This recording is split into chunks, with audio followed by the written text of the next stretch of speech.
Hi friends, this is Jennifer Belair with Open Hearts Club, and I am outside in a beautiful magical land at the Ann Arbor Botanical Gardens, and the goldenrod is just glowing. It's a beautiful clear blue sky today, and I just finished up with a cacao and watercolor experience, and it went really well, so my heart is nice and open and excited by the world and by life and just connecting to that deeper self. So today, while I'm here, I wanted to make this week's video, and for kind of the topic of discussion slash interest, I wanted to talk about this idea of understanding our own energy, allowing that energy to be as it is, and also allowing others' energy to be as theirs is as well. So I've been really interested and just loving this system called human design. I've been learning about it for the past 2 years now, been reading lots of books and just kind of taking a deep dive into it. I'm also going through a training with Jenna Zoe about being able to give human design readings and things like that. So I'm going head first, and the reason I'm going head first is because it just resonates so strongly with me and my energy and how I am in the world, more so than any other system that I've discovered. And it feels very tangible, it feels loving, it feels relatable, and it feels like good guidance. And I think all these different systems that are out there are essentially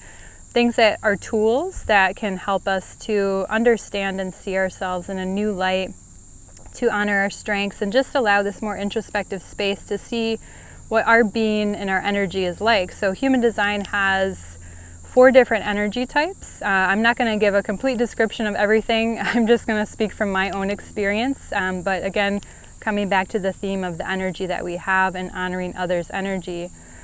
So there's the generator, which also encompasses the manifesting generator. And then there's the manifestor, which is what I am.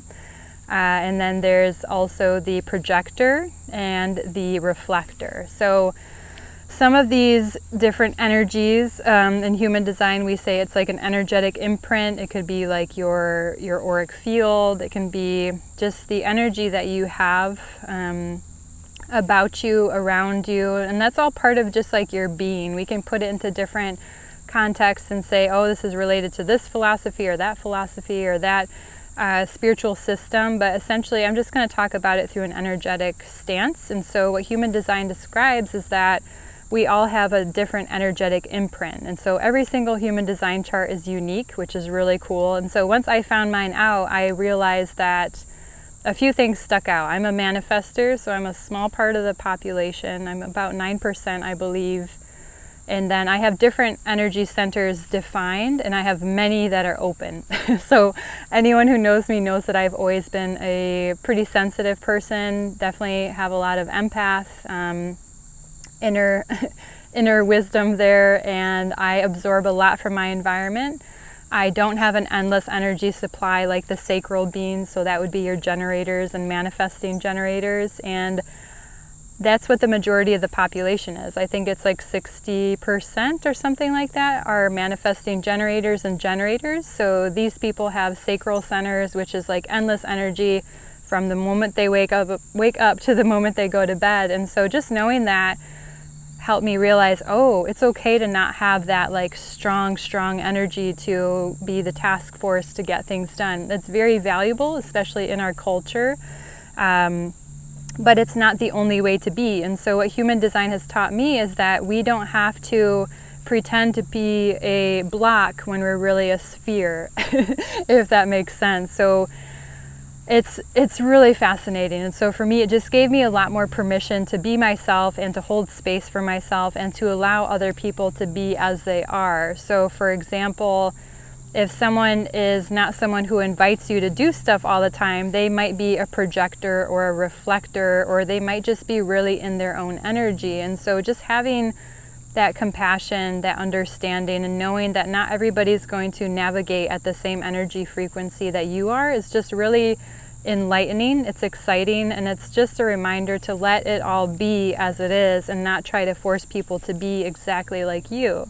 And so for myself as a manifestor, I'm the fire starter. I'm the one who wants to be the first one to start something. I don't always finish stuff, but I have a lot of passion for a lot of different things, and that's essentially my way of showing the world and those who might be interested to jump on my Manifestor train to say, ooh, I want to do that. I want to do what she's doing. And often I'll show people that path, but that I might not finish it, but they might take it and run with it and be wildly successful or wildly excited and wildly happy. So that's kind of what I've learned about myself, and that as a manifestor without the sacral center defined or colored in, I don't have an endless energy per day.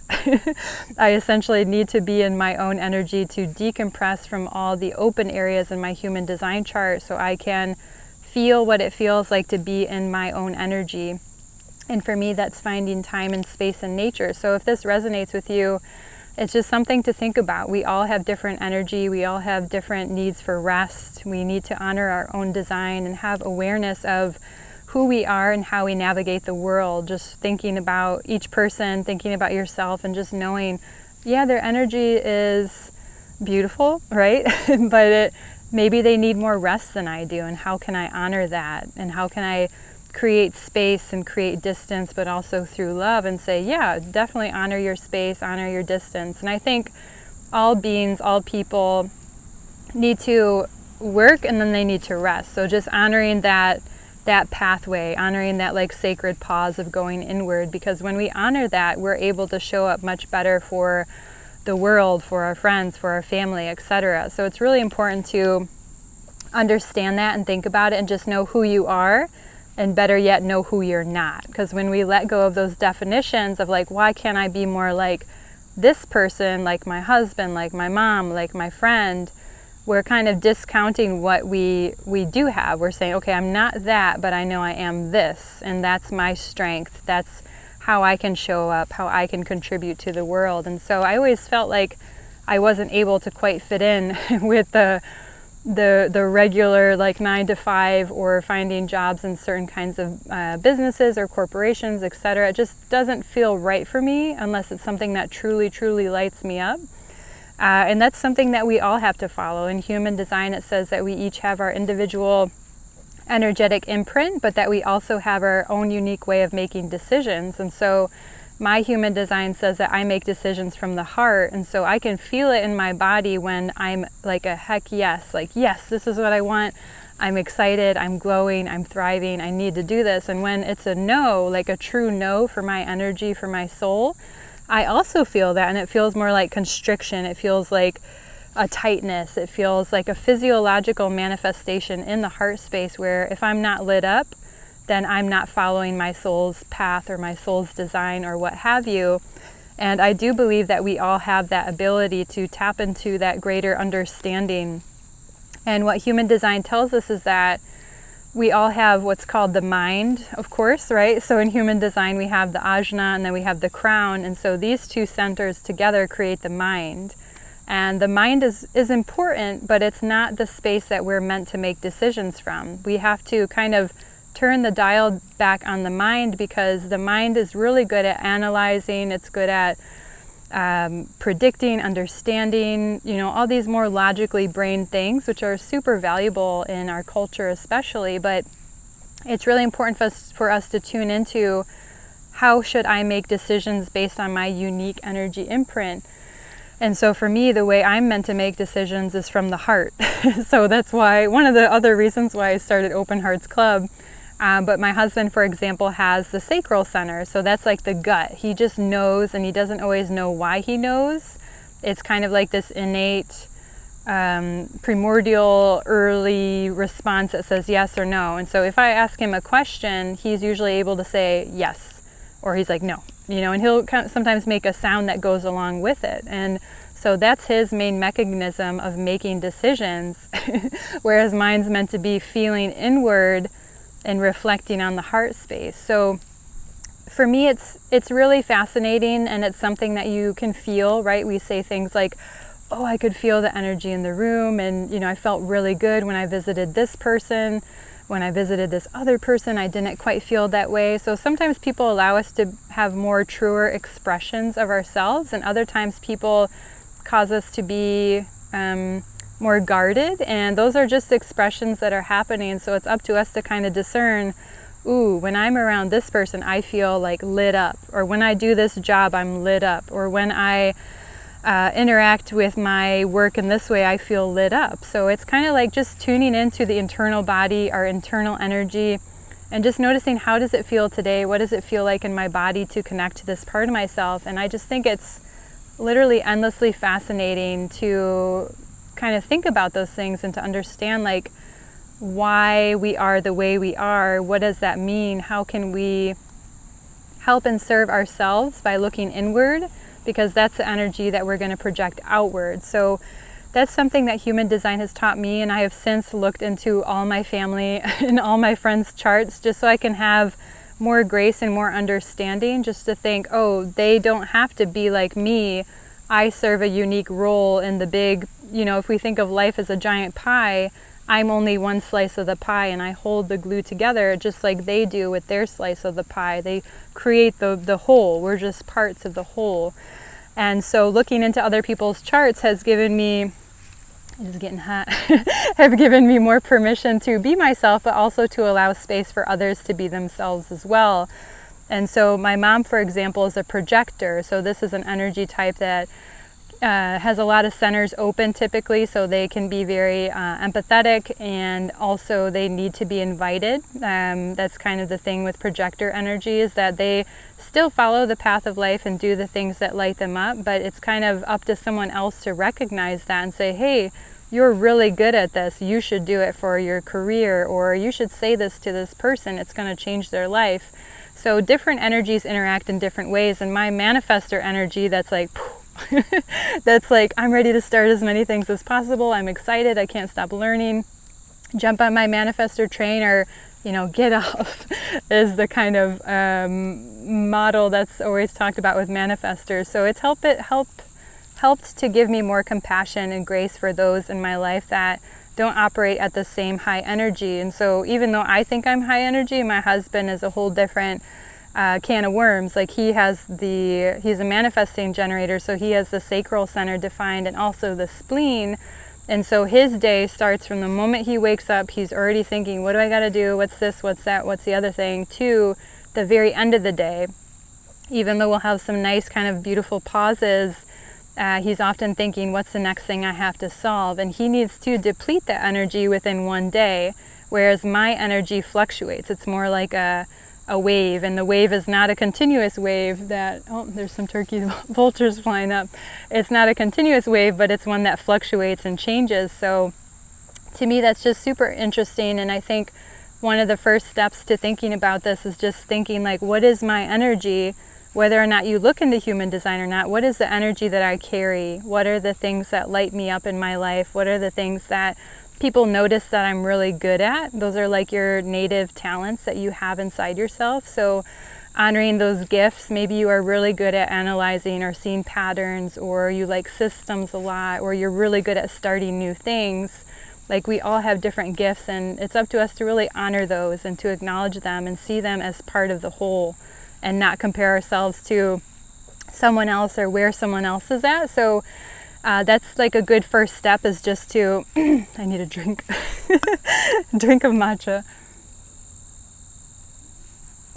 is just to honor those different systems in ways of being that we each personally have.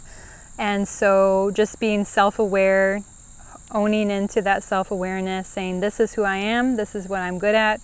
I should not compare myself to others' energy types. I should realize where I'm at, realize what lights me up in my life, realize when I need to pause, because even though there's energy types that are sacral defined, like the manifesting generator and generator, that nonstop energy, they also need to pause too. So in life, we're very much part of this system that we need to keep going to make things run smoothly, etc. But all of us, regardless of the energy type, really need to rest in our own energy or auric field, whatever you want to call it.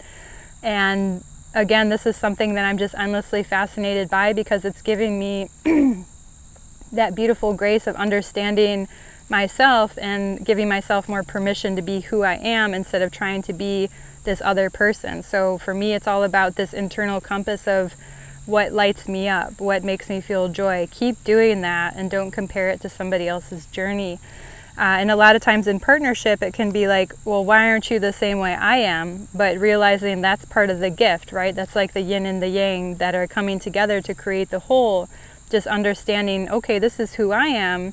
My partner is this way. And those are their gifts. Those are their special talents or motivations that they have on this planet, this journey, this space that we're occupying. And those are all incredible things to honor and to cherish, and just to know that even though it's not your trajectory, that it's theirs and that it also serves a purpose. So if you're someone who, like me, is constantly coming up with new ideas but also needs a lot of rest, I honor that and I respect that about myself, and I don't get bitter or mad or angry when I'm like, why am I the only one who reaches out to people? I'm like, oh, that's what I'm supposed to do.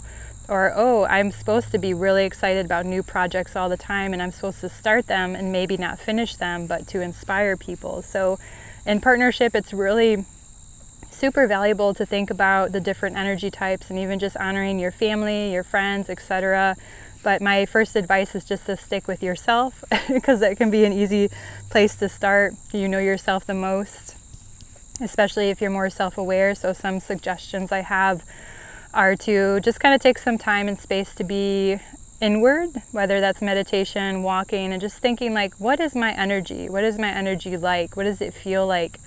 What is its vibration? What does it look like? Maybe you can get pretty imaginative and out there, but I think that makes it more fun to kind of visualize those things and just see like, what is it like? Is it something that invites people in, or do I invite people in, or is it like disruptive and not only welcoming some people, not everyone? Do I like big crowds? Do I like small, intimate conversations?